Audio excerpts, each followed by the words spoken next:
میں نے جو متعدد مواقع سے آیات مبارکہ آپ کو سنائی کہ ہر جگہ پر چوٹی کی چیز صبر ہے، آخری چیز جو بیان ہوتی ہے وہ صبر ہے۔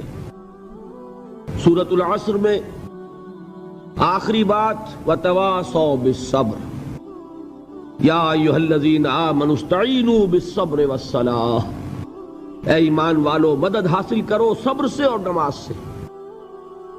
ان اللہ مع الصابرین، اللہ تعالیٰ صبر کرنے والوں کے ساتھ ہے۔ اور پھر آگے چل کر وبشر الصابرین الذین اذا اصابتهم مصیبۃ قالوا انا للہ وانا الیہ راجعون، اے نبی بشارت دیجئے، خوشخبری دیجئے ان صبر کرنے والوں کو کہ جن پر جب بھی کوئی تکلیف یا مصیبت نازل ہوتی ہے تو کہتے ہیں کہ ہم اللہ ہی کے ہیں اور اللہ ہی کی طرف ہمیں لوٹ جانا ہے۔ صبر کا مفہوم ہے اپنے آپ کو تھامنا، روکنا، برداشت کرنا، تحمل کرنا، اور جو بھی اپنا ایک طے شدہ مقصد ہے کسی بھی مخالفت سے بددل ہوئے بغیر، کسی بھی تکلیف یا مصیبت سے ہراساں ہوئے بغیر اس کی طرف پیش قدمی کیے چلے جانا۔ بڑی سخت سردی پڑ رہی ہے، فجر کا وقت ہے، گرم پانی کا اہتمام نہیں ہے، اب اس وقت فجر کی نماز کے لیے اٹھنا، ٹھنڈا پانی اگر ہے تو وضو تو کرنا ہوگا، اس ٹھنڈے پانی سے وضو کرنا، اس وقت لحاف سے نکلنا ہی بہت مشکل، ٹھنڈے پانی سے وضو کرنا اور مصیبت۔ یہ جب تک انسان میں صبر کا مادہ نہ ہوگا ممکن ہی نہیں۔ اس کو کہیں گے صبر علی الطاعہ، اطاعت پر صبر کرنا۔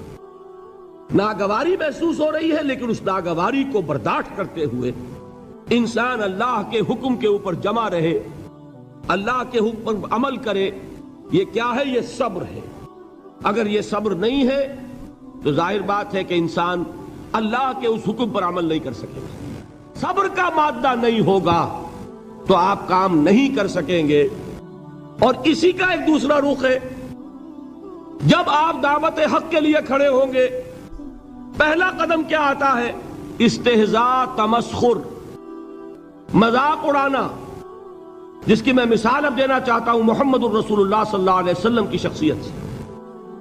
دیکھیے ہم کیا اور ہماری بساط کیا، ہم کیا مبلغ ہوں گے، کیا داعی ہوں گے، ہمارے اپنے دامن پر داغ ہوتے ہیں، لیکن یہ کہ محمد الرسول اللہ کے دامن پر کوئی داغ تھا؟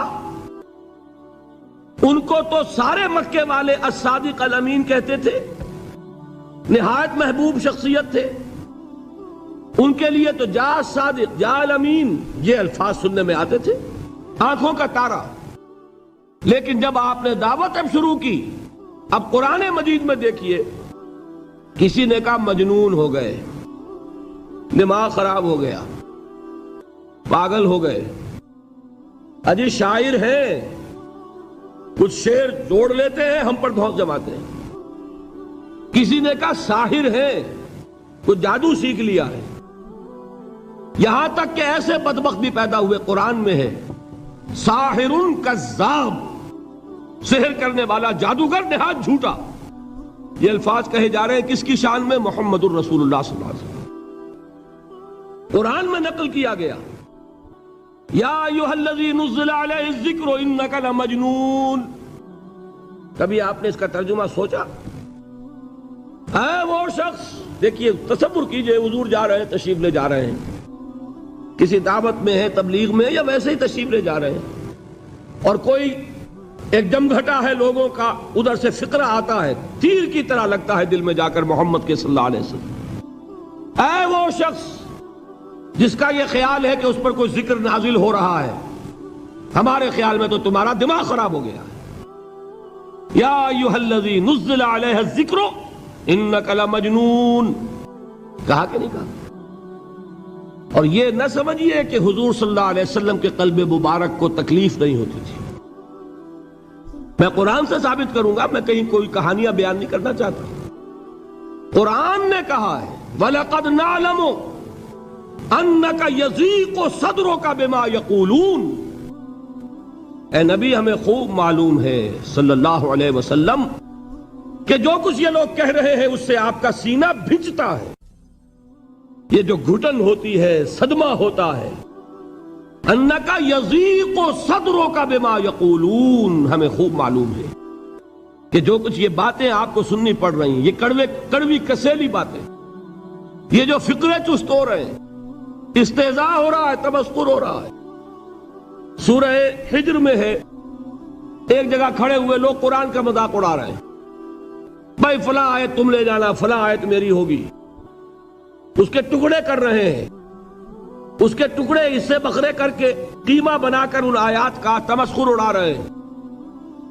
ایک جگہ قرآن مجیدی میں مذکور ہے کہ فرشتوں کا مذاق اڑ رہا ہے، بھائی یہ دیکھو محمد نے کہا ہے صلی اللہ علیہ وسلم کہ جہنم پر تو کل 19 فرشتے ہیں، علیہا 19 قرآن میں آیت نازل ہوئی۔ ایک پہلوان کہتا بھائی 10 کو تو میں سنبھال لوں گا، باقی 9 کا تم انتظار کر لو۔ یہ باتیں آ رہی ہیں حضور کے کانوں میں، کلام الہی کے ساتھ کیا سلوک ہو رہا ہے، مجھ پر کیا فقرے چست کیے جا رہے ہیں، مجھ پر جس طریقے سے استہزاء اور تمسخر کا رویہ اختیار کیا گیا ہے، دل بھج رہا ہے، دل میں صدمہ ہے۔ دیکھیے سورہ نون ہے، اور میرے نزدیک یہ دوسری وحی ہے جو حضور پر نازل ہوئی ہے، اس کی ابتدائی آیات، نون والقلم وما یسطرون ما انت بنعمت ربک بمجنون وان لک لاجرا غیر ممنون وانک لعلی خلق عظیم فستبصر ویبصرون بأیکم المفتون ان ربک هو یعلم بمن ضل عن سبیلہ وهو اعلم بالمہتدین۔ نون، قسم ہے قلم کی اور جو کچھ یہ لکھتے ہیں۔ اے نبی آپ اپنے رب کی نعمت سے مجنون نہیں ہیں۔ یہ کیوں کہا جا رہا ہے؟ حضور کو جو صدمہ پہنچا ہے وہی نازل ہوئی ہے دل جوئی کے لیے، تسلی کے لیے۔ آپ کیوں برا منا رہے ہیں؟ اے نبی آپ کیوں صدمہ اور رنج اور اندوہ محسوس کر رہے ہیں؟ ان بدبختوں کے کہنے سے کوئی آپ مجنون ہو جائیں گے؟ مانتا بے نعمت ربک بمجنون وَإِنَّ لَكَ لَأَجْرًا غَيْرَ مَمْنُونَ، آپ کو جو یہ صبر کرنا پڑ رہا ہے، آپ کو جو یہ جھیلنا پڑ رہا ہے، اس کی وجہ سے آپ کو وہ اجر ملے گا جس کا سلسلہ کبھی منقطع نہیں ہوگا۔ وَإِنَّكَ لَعَلَىٰ خُلُقٍ عَظِيمٍ، اور اے نبی آپ تو خلق عظیم کے حامل ہیں۔ آپ کا اخلاق، آپ کا کردار، آپ کی سیرت، آپ کی شخصیت میں طہارت، نفاست، پاکیزگی، آج تک دنیا نے کوئی پاگل، کوئی مجنون ایسا بھی دیکھا؟ یہ ساری باتیں اللہ تعالی حضور کی دلجوئی کے لیے فرما رہے ہیں۔ اس سے آپ اندازہ کیجئے کہ کتنا صدمہ ہوتا ہوگا۔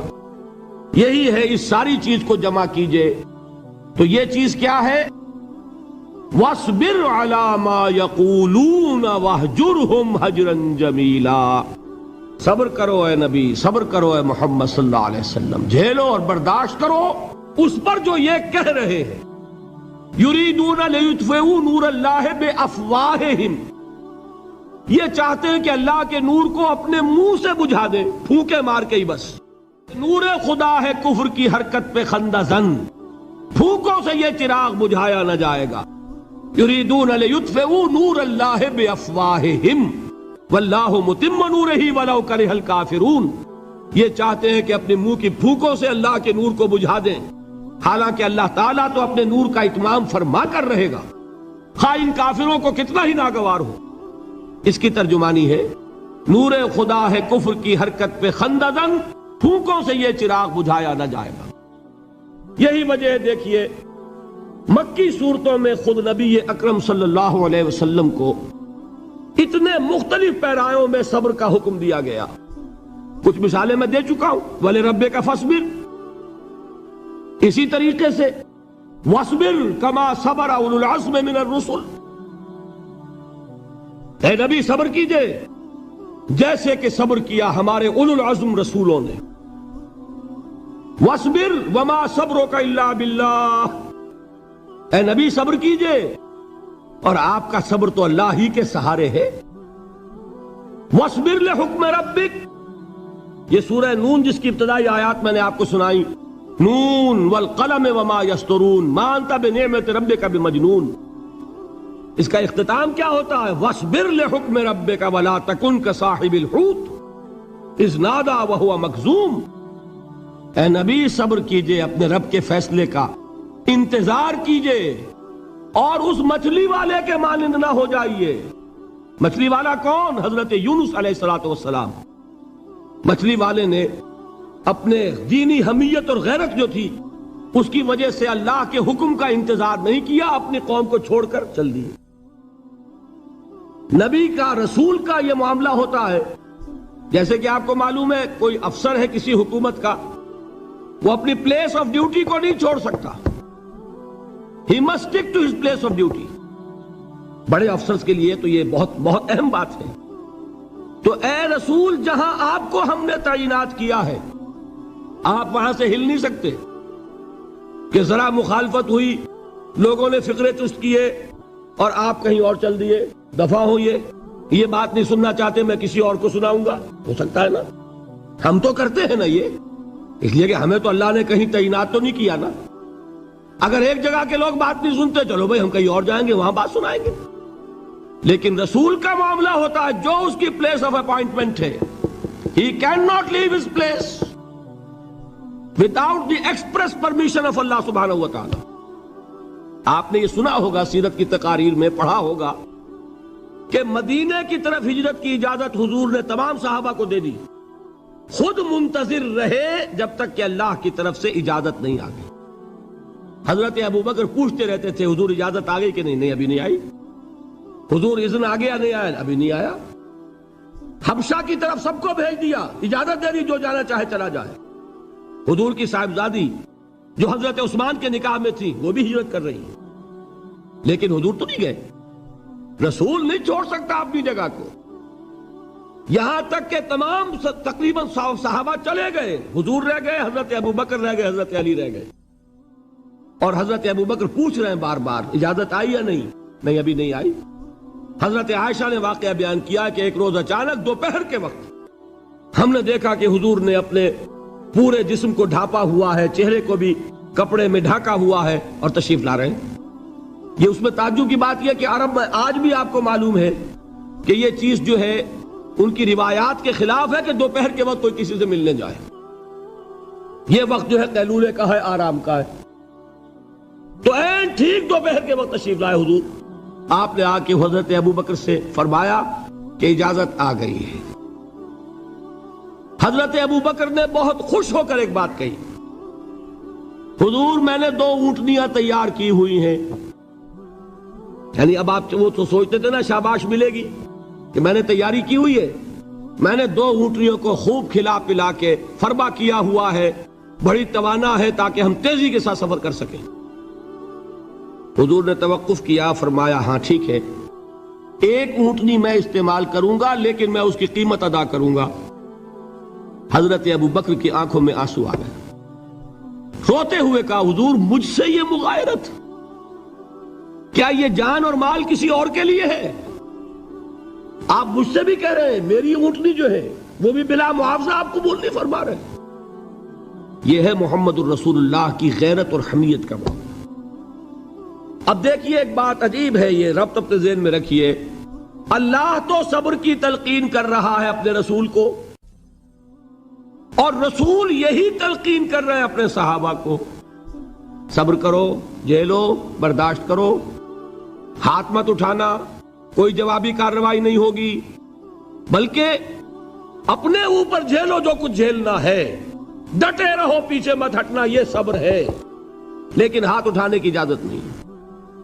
چنانچہ اب ذرا چشم تصور سے دیکھیے، ابو جہل اس نے جو بدترین روش اختیار کی، وہ ایک خاندان تھا حضرت یاسر، ان کی اہلیہ حضرت سمیہ اور ان کے فرزند حضرت عمار رضی اللہ تعالی عنہم۔ یہ غلام نہیں تھے، حضرت سمیہ تو کنیز تھیں لیکن یاسر غلام نہیں تھے۔ ان کی کہانی یہ ہے، واقعہ یہ ہے کہ یہ بہت نیک آدمی تھے یاسر، یمن کے باشندے، انہیں کو خواب میں بشارت ہوئی کہ نبی کا ظہور ہونے والا ہے مکے میں، جاؤ شاید ان کے قدموں تک پہنچ جاؤ۔ یہ یمن سے ترک وطن کر کے مکے آ گئے۔ ابو جہل کا ایک چچا تھا، بہت شریف النفس انسان، اس کے ساتھ معاہدہ کیا حلیف بن کر، اور وہ مکے میں رہنے لگے۔ اس لیے کہ یہ نوٹ کر لیجئے، مکہ اس وقت ایک قبیلے کا شہر تھا، صرف قریش۔ یا قرشی رہ سکتا تھا وہاں، یا قرشی کا حلیف، کہ اگر تو کسی قرشی نے آپ کو امان دی ہوئی ہے تو آپ رہ سکتے ہیں مکے میں، ورنہ نہیں۔ یا تیسرے قرشی کا غلام، غلام تو ملکیت ہی ہے اس کی، جیسے بھیڑ بکری ہے کسی قرشی کی، اسی طرح اس کے غلام ہے۔ یہ تین کیٹیگریز تھی انسانوں کی مکے میں۔ اسی کو نوٹ کیجئے کہ جو بیچارے غلام تھے وہ سب سے زیادہ ستائے گئے، اس لیے کہ غلاموں کے تو حقوق ہی کوئی نہیں تھے۔ بلال غلام تھے، ابو فقی غلام تھے، زنیرہ ایک کنیز تھی، ان کو جو ماریں پڑی ہیں اس کا آپ کو معلوم ہے۔ حضرت بلال کے ساتھ جو کچھ امیہ ابن خلف نے کیا، کہ جس طریقے سے کہ حیوانوں کی لاشیں جو ہے کھینچ کر گھسیٹ کر لے جائی جاتی ہیں، ان کی گردن میں رسی ڈال کر گھسیٹتے، اسی طریقے سے حضرت بلال کے گردن میں رسی ڈال کر ٹھیک دوپہر کے وقت مکے کی سنگلاخ گلیوں کے اندر گھسیٹا جاتا تھا۔ نیچے زمین جل رہی ہے توے کی طرح، اور ویسا بھی ہوتا تھا کہ چت لٹا دیا، اوپر سے وہ آگ مکے کا، کہ سورج جو ہے ذرا نوٹ کیجئے، آگ برسا رہا، نیچے زمین توے کی طرح جل رہی ہے، اور ایک بھاری سل بھی لا کر جو ہے سر پر رکھ دی، چھاتی پر رکھ دی گئی ہے کہ آواز نہیں نکل رہی، جھاگ نکل رہے منہ سے، لیکن اس حال میں بھی احد احد احد، ایک ایک اللہ، قل هو اللہ احد، الفاظ نکل رہے۔ یہ ہے وہ صبر، صبر علی الابتلاء، صبر علی الایذاء۔ یہ ابتلاء اور ایذاء پر صبر ہے، جھیلو برداشت کرو، اس توحید پر قائم رہو، محمد کی رسالت کے اقرار کرتے رہو صلی اللہ علیہ وسلم، لیکن ہاتھ نہیں اٹھانا۔ اب میں آپ کو بتا رہا تھا یہ تو غلام تھے، یہ جو تھے یاسر، یہ حلیف تھے، غلام تو نہیں تھے نا۔ البتہ وہ ابو جہل کے چچا کی کنیز تھی یہ سمیہ، انہوں نے اجازت لے کر ان سے نکاح کر لیا، یہ تو کنیز رہیں گی۔ بیٹا جو ہوا وہ بھی ایک طرح سے، جب کنیز زیادہ ہے تو غلام ہو گیا، عمار ابن یاسر۔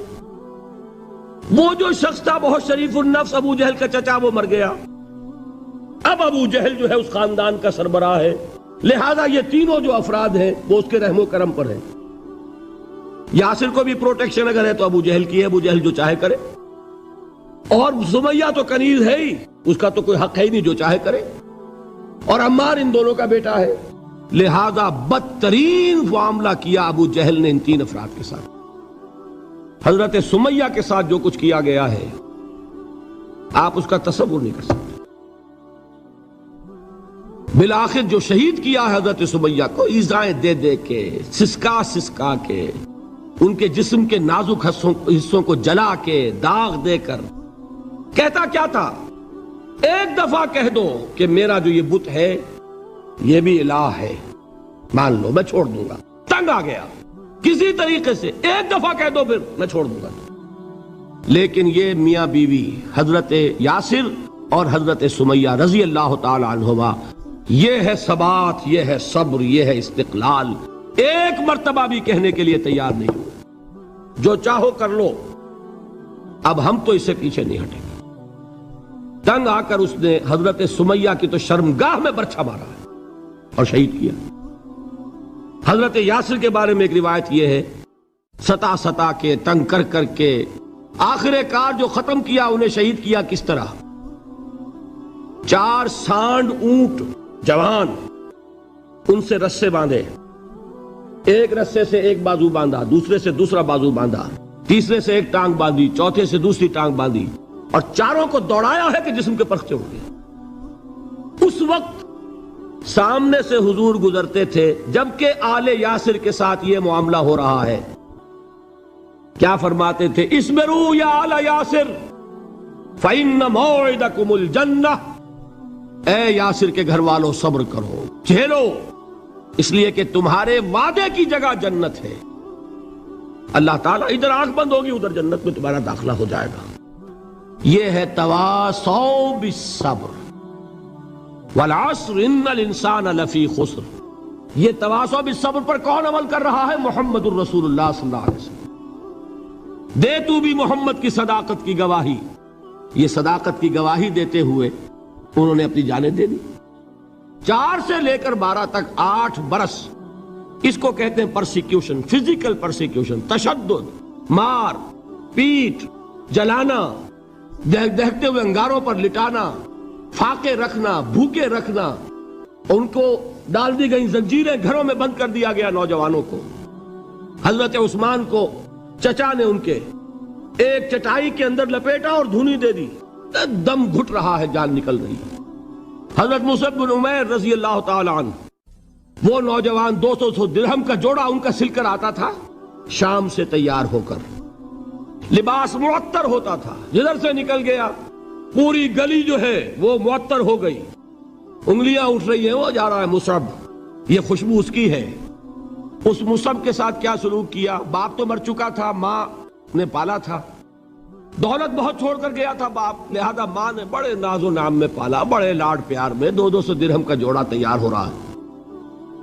لیکن یہ کہ آپ کو معلوم ہے عرب کے اس معاشرے میں عورت کی کوئی حیثیت نہیں تھی، ماں کا اختیار نہیں تھا، چچا تھا اب سربراہ خاندان کا۔ چچا نے کہا مصعب اگر تم نے اپنے باپ کا دین چھوڑ دیا ہے تو باپ کی دولت پر بھی تمہارا کوئی حق نہیں ہے، نکل جاؤ گھر سے۔ اس نے یہ سوچا تھا کہ مصعب کے ہوش ٹھکانے آ جائیں گے، دن میں تارے نظر آ جائیں گے، ناز و نام میں پلا ہوا گھر سے نکل کے جائے گا کہاں، یہ سارا نشہ جو ہے توحید کا یہ حیران ہو جائے گا۔ حضرت مصعب کا جواب بالکل برعکس تھا، اچھا ٹھیک ہے چچا جان میں گھر چھوڑتا ہوں۔ وہی بات جو کبھی کہی تھی ابراہیم نے، باپ نے کیا کہا تھا؟ واجرنی ملیہ، جاؤ چلے جاؤ، دفع ہو جاؤ میری نگاہوں سے۔ حضرت ابراہیم نے کیا جواب دیا تھا؟ سلام علیک ساستغفر لک ربی انہ کان بی حفیہ۔ اچھا ابا جان آپ کا حکم یہی ہے تو میں چلتا ہوں، آپ پر سلامتی ہو، میرا رب مجھ پر بڑا مہربان ہے، میں اس سے آپ کے لیے استغفار کروں گا۔ چل دی۔ یہی جو ہے حضرت ابراہیمی کی نسل ہے نا قریش۔ آج ابراہیم کے ایک بیٹے کے ساتھ وہی معاملہ ہو رہا ہے مصعب کے ساتھ، اور مصعب چلنے کے لیے تیار ہو گئے۔ چچا نے سوچا، میں سمجھتا تھا کہ ہوش ٹھکانے آ جائیں گے، یہ تو تیار ہو گیا نکلنے کے لیے۔ غصے میں آ کے اگلی بات کہی، یہ کپڑے جو پہنے ہوئے تم نے یہ بھی اسی مشرک باپ کی کمائی کے ہیں، اتارو ان کو۔ وہیں کپڑے اتارے، مادر زاد برہنہ گھر سے نکالے گئے۔ ماں کے پاس پہنچے، ماں نے آنکھوں پر ہاتھ رکھے، مصعب کیا ہوا؟ ماں سے کہتے ہیں کہ ماں میں موحد ہو گیا، اور وہاں سے گئے پھر حضور کی خدمت میں، کپڑے کہیں سے مانگے ہوں گے۔ یہ مصعب ہیں 200 درہم کا جوڑا پہننے والے۔ جب حضور پر مدینے کے 12 افراد ایمان لائے تھے، بیعت عقبہ اولیٰ ہوئی، انہوں نے کہا کہ حضور ہمیں کوئی شخص اپنا ایسا شاگرد دیجئے جو ہمیں قرآن پڑھا سکے۔ حضور نے حکم دیا مصعب جاؤ، اب مدینے جاؤ، یثرب جاؤ، یثرب والوں کو قرآن پڑھاؤ، انہیں تبلیغ کرو۔ مصعب گئے ہیں وہاں، 1 سال کی کمائی 75 افراد لا کر حضور کے جھولی میں اگلے سال ڈال دیے کہ حضور یہ میری 1 سال کی کمائی ہے، 72 مرد 3 عورتیں۔ بہرحال وہ مصعب بن عمیر ہیں جو غزوہ احد میں شہید ہوئے، اور جب شہید ہوئے تو ان کے جسم پر صرف ایک چادر تھی۔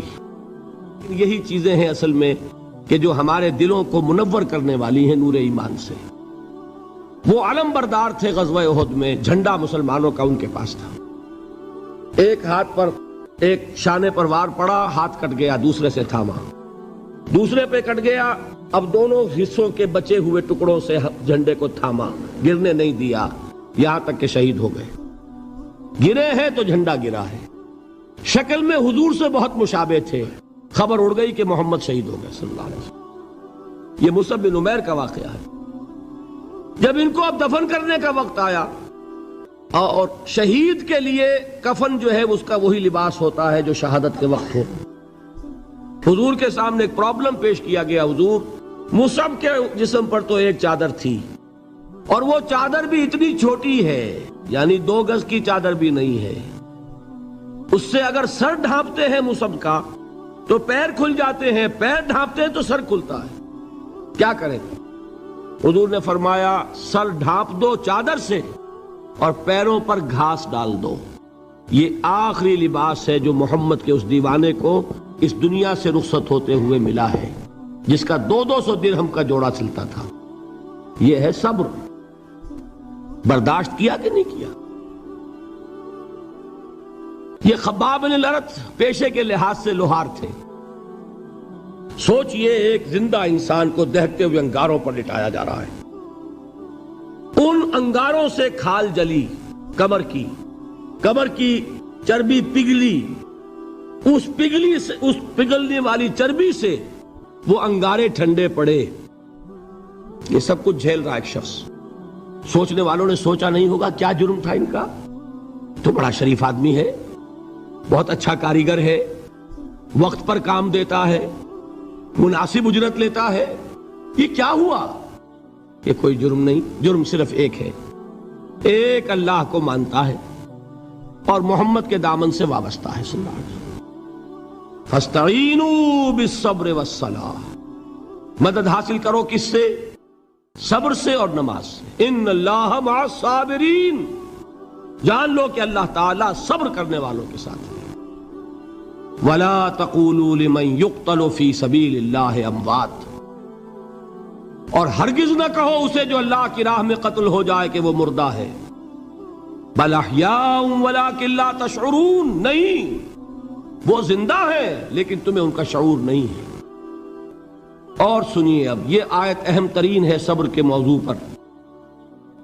وَلَنَبْلُوَنَّكُمْ بِشَيْءٍ مِّنَ الْخَوْفِ وَالْجُوعِ وَنَقْصٍ مِّنَ الْأَمْوَالِ وَالْأَنفُسِ وَالثَّمَرَاتِ وَبَشِّرِ الصَّابِرِينَ، اور دیکھو ہم تمہیں آزمائیں گے، وَلَنَبْلُوَنَّكُمْ، ہم لازماً آزمائیں گے تمہیں، بِشَيْءٍ مِّنَ الْخَوْفِ، خوف کی کیفیت طاری کر کے، والجوع، بھوک، فقر اور فاقہ، ونقص من الاموال، مالی نقصان، والانفس، جانی نقصان، والثمرات، اور ثمرات، پھلوں اور میووں کا نقصان۔ میرے نزدیک یہاں پر ثمرات کا مفہوم ایک اور بھی ہے۔ ایک تو صاف تھا کھجور کی فصل تیار ہے، غزوہ تبوک جانے کا حکم مل گیا، کون اتارے گا؟ اور کھجور وقت پر اتری نہیں، برباد ہو جائے گی۔ یہ ہو رہا ہے نا میووں کا نقصان۔ اور میرے نزدیک یہاں یہ بھی ہے، بسا اوقات بہت سی محنتوں کا نتیجہ انسان دیکھتا ہے کہ ضائع چلا گیا، میں نے 10 سال محنت کی، حاصل کوئی نہیں نکلا۔ یہ ثمرات کیا ہے؟ محنتوں کے ثمرات کا ضیاع۔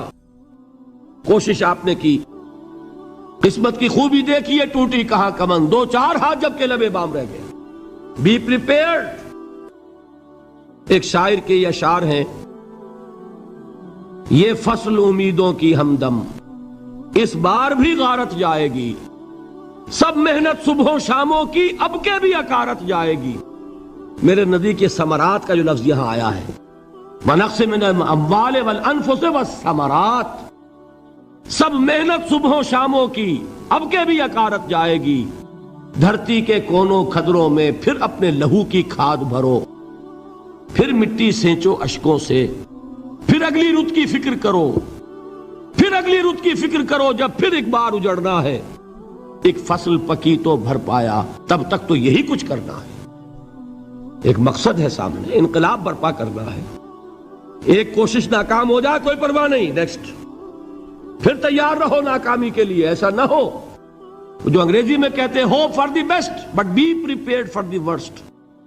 ایسا نہ ہو کہ دوسری مرتبہ ناکام ہو کے بددل ہو جاؤ، تمہاری ہمتیں جواب دے جائیں، نہیں، پہلے سے تیار رہو کہ دوسری مرتبہ بھی ناکامی آئے تو آئے، لیکن جب تک کہ کامیابی حاصل نہیں ہوتی ہمیں یہ کام کیے چلے جانا ہے۔ دیکھیے سیرت میں آیا کہ نہیں یہ واقعہ؟ بدر میں مسلمانوں کو فتح ہوئی تو احد میں زک پہنچی کہ نہیں؟ 70 صحابہ شہید ہوئے کہ نہیں؟ اگر ان کی ہمتیں جواب دے جاتی تو گاڑی کیسے چلتی آگے؟ تو فرمایا وَلَنَبْلُوَنَّكُمْ بِشَيْءٍ مِّنَ الْخَوْفِ وَالْجُوعِ وَنَقْصٍ مِّنَ الْأَمْوَالِ وَالْأَنفُسِ وَالثَّمَرَاتِ، ہم تمہیں لازماً آزمائیں گے خوف کی کیفیت سے، فقر و فاقے کی کیفیت سے، بھوک سے، جان کے نقصان سے، مال کے نقصان سے، محنتوں کے حاصل کے ضائع ہو جانے سے۔ وَبَشِّرِ الصَّابِرِينَ، اور اے نبی بشارت دیجئے صبر کرنے والوں کو۔ الَّذِينَ إِذَا أَصَابَتْهُمْ مُصِيبَةٌ، وہ کہ جب ان پر کوئی تکلیف آئے، کوئی مصیبت آئے، کوئی آزمائش آئے، قَالُوا إِنَّا لِلَّهِ وَإِنَّا إِلَيْهِ رَاجِعُونَ، وہ یہ کہیں کہ ہم اللہ ہی کے ہیں، اللہ ہی کی طرف لوٹ جانا ہے۔ یہ وہی انداز ہے جو میں نے فارسی کا شعر سنایا تھا آپ کو کہ سرے تسلیم خم ہے جو مزاج یار میں آئے۔ وہ ہمارا مولا ہے، ہمارا آقا ہے، اگر اسے یہی منظور ہے تو ہمیں بھی یہی منظور ہے۔ میں نے تسلیم و رضا کی بات کی تھی نا، آپ کو کچھ شعر سنائے تھے، ایک شعر اور سنیے، اور یہ کس کا ہے؟ محمد علی جوہر کا۔ ایک مرتبہ جیل گئے، ان کی ایک بیٹی جوان بیمار ہوئی، فوت ہو گئی، باہر چھوڑا انگریز نے، جاؤ بھائی دفن کر دو بیٹی کو۔ دوسری مرتبہ جیل گئے، دوسری جوان بیٹی اسی مرض میں مبتلا ہوئی۔ اب یہ جیل میں ہے، خبر پہنچی کہ دوسری بیٹی کے اوپر بھی اسی مرض کا حملہ ہوا ہے۔ ایک نظم لکھی ہے جس کا آخری شعر یہ ہے، تیری صحت ہمیں منظور ہے لیکن اس کو نہیں منظور تو پھر ہم کو بھی منظور نہیں۔ یہ ہے، جب تک یہ کیفیت نہ ہو اس میدان میں آدمی ثابت قدم نہیں رہ سکتا کہ میرے رب کو اگر یہ منظور ہے تو یہی مجھے منظور ہے، اور تیری صحت ہمیں چاہیے تو ضرور لیکن ہمارے رب کو منظور نہیں تو ہمیں بھی منظور۔ راضی برضائے رب۔ وَبَشِّرِ الصَّابِرِينَ الَّذِينَ إِذَا أَصَابَتْهُمْ مُصِيبَةٌ قَالُوا إِنَّا لِلَّهِ وَإِنَّا إِلَيْهِ رَاجِعُونَ۔ نہ شود نصیب دشمن کے شود ہلاک تیغت، سر دوستہ سلامت کے تو خنجر آزمائی۔ اولئک علیہم صلوات من ربہم ورحمہ، یہی ہیں وہ لوگ جن پر ان کے رب کی طرف سے عنایتیں ہیں اور رحمتیں ہیں۔ وَأُولَئِكَ هُمُ الْمُهْتَدُونَ، اور یہی ہیں وہ لوگ جو کامیاب ہونے والے ہیں، ہدایت پانے والے، ہدایت یافتہ۔ وَالصَّابِرِينَ فِي الْبَأْسَاءِ وَالضَّرَّاءِ وَحِينَ الْبَأْسِ، اور صبر کرنے والے، اصل نیکی ان کی ہے، جسمانی تکلیفوں میں صبر کرنے والے، فقر اور فاقے میں صبر کرنے والے، اور جنگ کے وقت صبر کرنے والے۔ اولئک الذین صدقوا واولئک هم المتقون، یہ ہیں وہ لوگ جو صبر کرنے والے ہیں، یہ ہیں جو سچے ہیں، جو اپنے دعوے میں نیکی کے اور ایمان کے صادق ہیں، اور یہی وہ لوگ ہیں جو متقی۔ اللہ تعالیٰ نے کیسے کیسے مسلمانوں سے کہا، مسلمانوں تمہیں زک پہنچی ہے تو انہیں بھی تو پہنچی تھی، ان کے 70 نہیں مارے گئے تھے بدر میں، ان کے حوصلے جو ہیں وہ تو پست نہیں ہوئے، وہ اگلے سال آ گئے تم پر چڑھائی کر کے۔ تم کیوں اتنا برا مان رہے ہو؟ تمہارے دل اتنے زخمی کیوں ہو گئے؟ تمہیں تکلیف پہنچتی ہے تو انہیں بھی پہنچتی ہے۔ اپنی غیرت جو ہے ہمیں ذرا اس کا جائزہ لینا چاہیے۔ لوگ باطل نظریات کے لیے کتنی قربانیاں دے رہے ہیں، لوگ باطل چیزوں کے فروغ کے لیے کتنی محنتیں کر رہے ہیں۔ جیسا کہ میں نے ابھی کہا تھا، اسی غیرت کو چیلنج کرنے کے لیے، ذرا آپ کی حمیت دینی کو جوش دلانے کے لیے، قادیانی نوجوان کتنی تعداد میں اپنے آپ کو دین کے لیے وقف کرتا ہے، اور آپ کتنے نوجوان ہیں جو اپنے آپ کو دین کے لیے وقف کر دیں، اور ہوں وہ کھاتے پیتے گھرانوں کے لوگ۔ یہ نہیں ہے کہ اگر کوئی اور کام نہیں کر سکتا تو پھر یہ ہے کہ وہ دین کے کام میں لگ جائے۔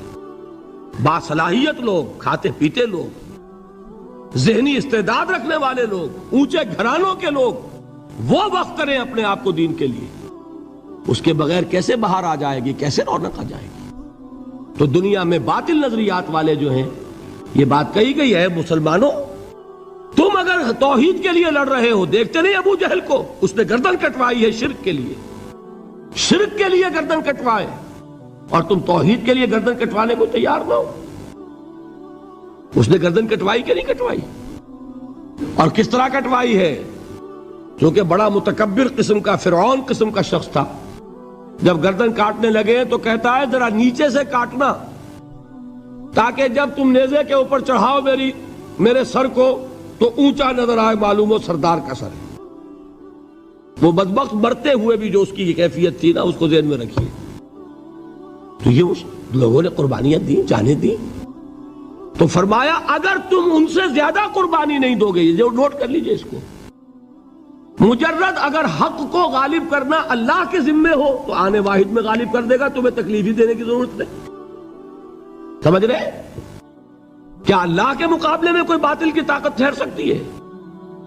یہ تمہارے ایمان کا امتحان ہے، یہ تمہارے خلوص کی آزمائش ہے، یہ تمہارے امتحان کا ثبوت درکار ہے کہ اللہ تعالیٰ دیکھنا چاہتا ہے تم اس کے لیے اپنی جانیں قربان کرنے کو تیار ہو کہ نہیں، تم اس کے لیے تن من دھن لگانے کو تیار ہو کہ نہیں۔ اور یہ جان لو کہ اگر کفار اور مشرکین اور ملحدین اور باطل نظریات والے وہ جو کچھ قربانیاں اپنے باطل نظریات کے لیے دے رہے ہیں، ان سے زیادہ اگر تم نہیں دو گے تو حق غالب نہیں ہوگا۔ انہوں نے جو صبر کیا ہے اپنے باطل نظریات پر، اگر تم اس سے زیادہ صبر کا ثبوت نہیں دو گے اپنے اس حق پر تو حق غالب نہیں ہوگا۔